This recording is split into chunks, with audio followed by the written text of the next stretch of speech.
Chris Parks here at Atlantic Coast Mortgage. I've had a lot of questions lately as I've been talking to individuals and also through the online platforms of what is my buying power and how do I determine my buying power? Well, I'm going to take a really short minute here with you to kind of just describe the basics of how this works with your buying power. It's actually pretty simple. It's really going to come down to simple math.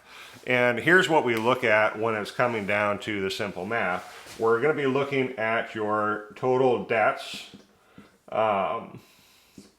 versus your total income. And this is what we lovingly refer to as your DTI, or your debt to income proportion. So this is your DTI.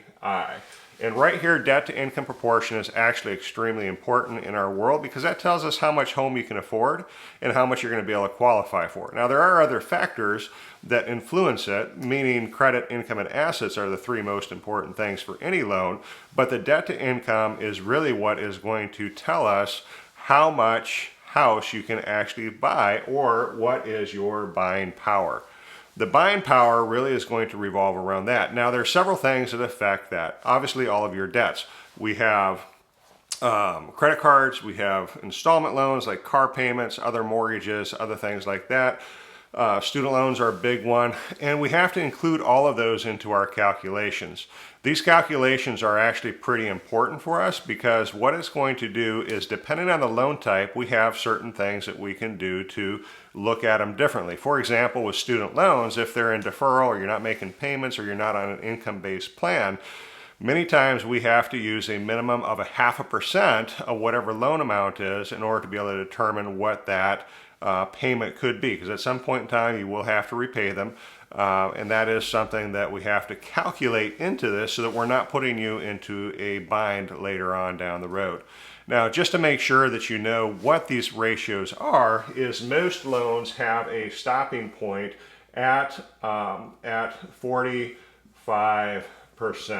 So when you get to a 45% debt to income proportion, that's when most loans are going to stop, unless we have what are called compensating factors. Now, compensating factors would be items like savings, additional savings, time at your current employer. There's several factors that actually play into this piece right there. But in proportion, when everything is said and done, even if you have these compensating factors, for the most part, most loans are going to tap out at a 50% debt to income proportion. Now, underwriter math isn't like simple math. They have to look at projections. We have to look at other things like that. So it's probably a good idea to spend a little bit of time talking to your favorite loan officer to make sure that you know what you're getting into, and certainly more than happy to help you get where you need to go, because this debt to income proportion really is what determines your buying power.